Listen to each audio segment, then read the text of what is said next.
Switzerland से एक गैर जमात दोस्त का भेजा हुआ सवाल है।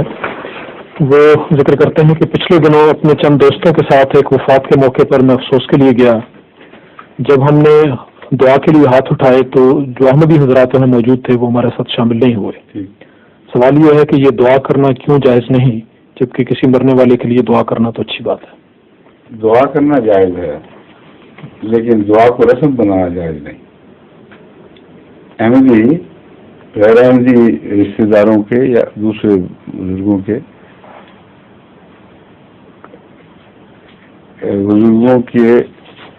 जो रसूम के जरिए उनके ताल्लुक का जो इजहार है उसमें शामिल नहीं होते हैं। जो हकीकी ताल्लुक है वो दुआ के लिए उनको आमादा करता है और किसी ने उनको कभी नहीं रोका। नमाज जनाजा की रस्मी अदायगी से रोका गया है, उसमें एक हिकमत है, इस वक्त मेरी बहस नहीं आ सकती, मगर दुआ करने से कभी किसी को नहीं रोका।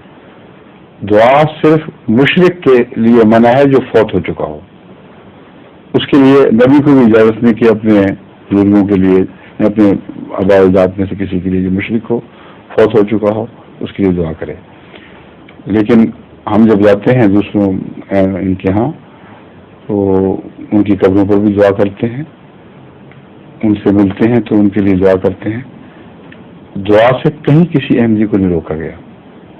जो रोका गया है वो ये है कि इनके यहाँ एक रस्म बन चुकी है, बैठे हुए हैं सारे और एक तारीफ करने वाला आया है, उसके दाखिल से अच्छा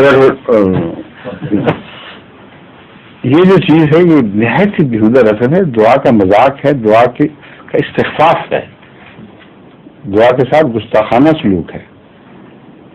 इसलिए अहमदी इस बात के खिलाफ एहतजाज करते हैं, नाउज़ुबिल्लाह, ये नहीं कि हम तुम्हारे वफात शुदा के लिए दुआ नहीं करना चाहते।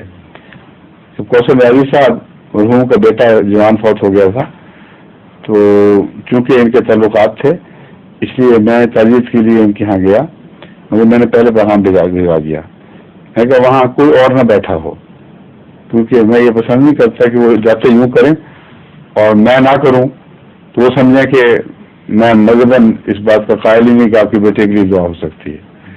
इसलिए बेहतर यही है कि आप ही रहें, आऊँगा और आपकी ख्वाहिश हुई तो मैं उसके लिए दुआ करूँगा, लेकिन मुनासिब सही तरीक़ पर।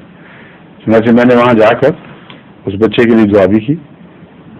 तो मैं बता रहा हूँ इनको, इस दोस्त को, कि इनको गलतफहमी पैदा ना हो, और वो अहमदी जो जाते हैं कहीं इससे पहले उनको खोल देना चाहिए, जिससे मैंने खोल दिया था। क्यों खतरा मोल लेते हैं गलतफहमी का, कहते हैं वक्त हो गया, जी ठीक है,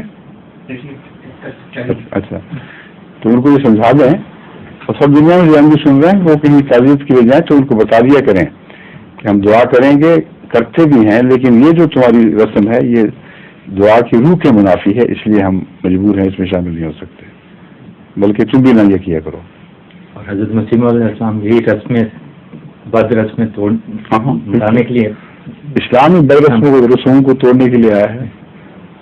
कहने के लिए रसूल सल्लल्लाहु अलैहि वसल्लम के जो मकासद बयान फरमाया उनमें ये है, वो अगलाल जो उनकी गर्दनों पर थे वो उनसे अलग कर दे। वो बोझ होती हैं बद रस्में जो मैं गर्दनों के चौक बन जाती हैं, उसका कोई भी फायदा कौमों को नहीं पहुँचता। तो फिर अब इजाजत करते हैं, खुदा हाफ़िज़, अस्सलाम वालेकुम।